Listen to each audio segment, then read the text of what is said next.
सौतेली माँ की ऐसी मांग जिसे सुनकर सबके होश उड़ गए। काव्या बचपन से ही बहुत जिद्दी थी। बिन माँ की बच्ची थी, इसलिए सब लोग उसे संभालते थे। दादी की तो लाडली थी। उनके पापा मुकेश की दूसरी शादी करने का प्रयास चालू था, पर यह 7 साल की बच्ची कुछ न कुछ करके अपने पापा का रिश्ता जुड़ने नहीं देती थी। उसकी नानी और दादी उसे समझा समझा कर थक गई। बेटा, सभी सौतेली माँ बुरी नहीं होती और हम हैं ना। तुम्हें अगर तकलीफ दी तो हम उस पर चिल्लाएंगे, डांटेंगे। लेकिन उसके मन में बार बार डर आ रहा था कि सौतेली माँ मुझे तकलीफ देगी। पापा भी उसका ही सुनेंगे और उसकी माँ की आखिरी याद, मतलब उसका मंगलसूत्र, वह भी उस सौतेली माँ को दे देंगे। ऐसा उसे लगता था। सभी को टेंशन हो रहा था कि उसे कैसे समझाएं। उसकी माँ, मतलब अनीता, एक एक्सीडेंट में 2 साल पहले इस दुनिया से चली गई। तब से लेकर अब तक उस बच्ची को सभी संभालते थे, पर उसकी यह जिद जरा ज़्यादा ही थी। कैसे बताएं अभी इसे। उसकी दादी ने उनकी ही मौसेरे भाई की लड़की पसंद कर ली थी। उसकी भी शादी होकर तलाक हो गई थी और उसे एक लड़का भी था, पर यह बच्ची को सुनने को तैयार ही नहीं थी। वह लड़का है, मतलब उसे ही सब प्यार करेंगे, मुझसे नहीं। ऐसा मन में वहम बिठाए वो इस शादी को नहीं होने देगी, ऐसी जिद पकड़ कर बैठी थी। उसके जिद के आगे मुकेश भी नहीं बोल सका। दादी और नानी काफ़ी चिंतित हो गई। बाद में अनीता की माँ ने समस्या का समाधान निकाला। अनीता की एक दोस्त नंदनी, जिसकी उम्र हो चुकी थी, इसलिए उसकी शादी तय नहीं हो रही थी। उसके घर जाकर नानी ने सब हकीकत बताई। वह सब सुनने और समझने के बाद भी नंदनी शादी के लिए तैयार हो गई। इस वजह से नानी और दादी भी काफ़ी खुश हो गए। अब मुकेश क्या कहता, इसकी उसको चिंता हो रही थी। खुद सास ही बोल रही थी, इसलिए जमाई तैयार हो गया लड़की को मिलने के लिए। मुकेश नंदनी से मिलने का तय किया। मुलाकात के दिन मुकेश ने नंदनी से कहा कि मैं सिर्फ काव्या के भविष्य के लिए और अपनी माँ की इच्छा के लिए शादी करने के लिए तैयार हूँ। मेरी तरफ से बाकी कोई भी उम्मीद मत करो। यह सुनते ही बहुत बुरा लगा नंदिनी को, पर कितने दिन घर वाले के ताने सुनूं। इसलिए नंदिनी तैयार हो गई और शादी भी हो गई। उसके घर की परिस्थिति इतनी अच्छी नहीं थी, उसी वजह से उसके माँ बाप ने नंदिनी को कोई भी जेवर नहीं दिए और काव्या ने अपनी माँ का मंगलसूत्र भी नहीं देने दिया। बाद में अनीता की माँ ने नंदिनी की माँ बनकर सब कुछ किया। काव्या नंदिनी को बहुत परेशान करती थी। ओ सौतेली माँ, ऐसा ही पुकारा करती थी उसे।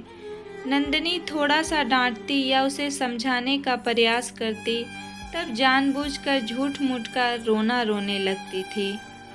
नंदिनी 2 महीने में ही पूरी तरह हताश हो गई। दादी और नानी को पहले ही सब कुछ पता था, इस वजह से नंदिनी को वह कुछ नहीं बोलती थी। वह उल्टा उसे बोलती थी कि मारूंगी भी तो चलेगा, पर मुकेश को यह सब सहन नहीं होता था।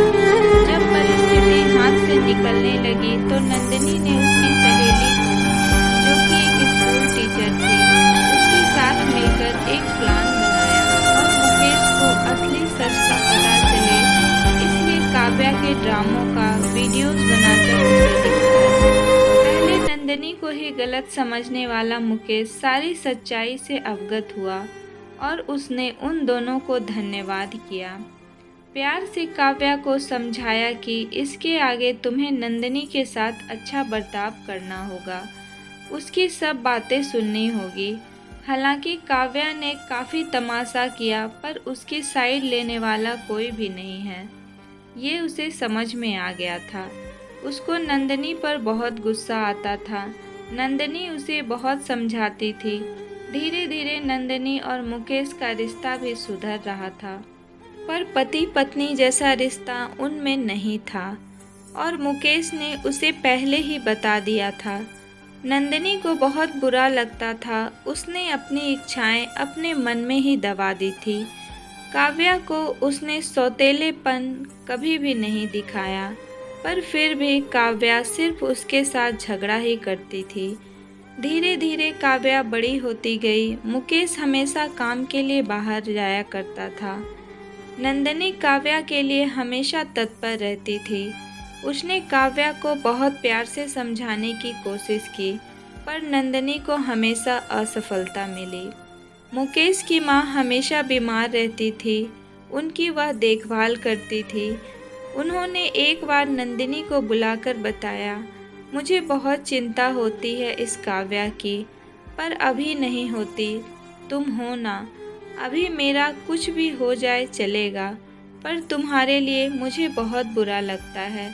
जिस बच्ची के लिए तुम इतना करती हो, उसकी उसे कीमत नहीं है। तभी नंदिनी मुस्कान के साथ काव्या को देखते हुए बोली, उसने मुझे हमेशा गलत ही समझा। हमेशा की तरह काव्या ने नंदिनी से बहुत झगड़ा किया। मुकेश के घर पर आते ही उसको सब झूठ बताया, पर उसने भी काव्या को ही सुनाया। गुस्से से काव्या ने खाना भी नहीं खाया, नंदिनी ने भी नहीं खाया। काव्या को समझाने के लिए और उसे कहा, मुझे तुम्हारी माँ की जगह नहीं चाहिए, उसकी आखिरी निशानी मतलब उसका मंगलसूत्र भी नहीं चाहिए। मुझे सिर्फ तुम माँ बोलकर पुकार लो, मेरे लिए उससे बड़ा कोई पुरस्कार नहीं होगा। जिस दिन तुम ऐसा करोगी उस दिन मुझे ममता का गहना मिल जाएगा, वही मेरा खरा पहला गहना होगा। पर काव्या सुनेगी तब ना, जैसा था वैसे ही सब चालू रहा। कई दिनों बाद दादी की तबीयत बिगड़ी। उन्होंने मुकेश को बुलाया और कहा, नंदिनी बहुत अच्छी लड़की है, वह कभी भी भेदभाव नहीं करेगी, तुम उसको अपनी पत्नी की तरह स्वीकार कर लो। उसकी भी कोई उम्मीद होगी तुमसे, वह पूरा करो। ये आखिरी शब्द बोलकर दादी चल बसी। मुकेश को माँ के वह शब्द कान में गूंज रहे थे। महीनों हो गया, तब भी वही शब्दों का विचार करके गैलरी में शांत बैठा था। उतने में नंदिनी ने खाना खाने के लिए आ रहे हैं ना, ऐसा बोलकर बुलाने आई। मुकेश का सब्र का बांध टूट गया। वह नंदिनी की गोद में सिर रखकर बहुत रोने लगा। आज 6 साल बाद पहली बार मुकेश नंदिनी को छुआ। वह घबरा गई। उतने में काव्या वहां पर आ गई। इस वजह से वह विषय वहीं पर ही खत्म हो गया। कई दिनों बाद वापस सब नॉर्मल हो गया। दोनों ही अब शरीर से मन से नज़दीक हो गए थे। काव्या को समझ आने के बाद वह भी जरा अच्छा बर्ताव करने लगी। अभी उसकी 12वीं की परीक्षा थी, इसलिए माया उसके टाइम टेबल सब ठीक से संभाल रही थी। कुल मिलाकर सब अच्छा चल रहा था। ऐसे में उनकी खुशियों को नज़र लग गई। मुकेश का भी एक्सीडेंट हो गया और वह गुजर गया। अभी नंदिनी और काव्या वह दोनों ही थी एक दूसरे के लिए। जो भी सेविंग थी उस पर घर चल रहा था। नंदिनी तो ग्रेजुएट नहीं थी, इस वजह से उसे नौकरी मिलने में दिक्कत आ रही थी। छोटी छोटी नौकरी करके वह घर खर्चा चला रही थी। मुकेश की सब सेविंग उसने काव्या के लिए ही रख दी। अब काव्या को प्यार हो गया था सुशांत नाम के लड़के से। इस वजह से नंदिनी ने उसका प्रेम विवाह करने का सोचा।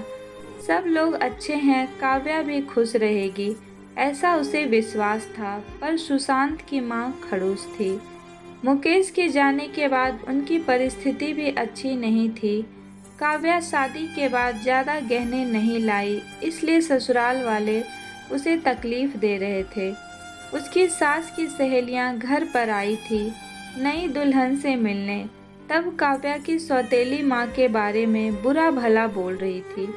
सौतेली माँ है ना, इसलिए ऐसा जानबूझकर ऐसा किया होगा।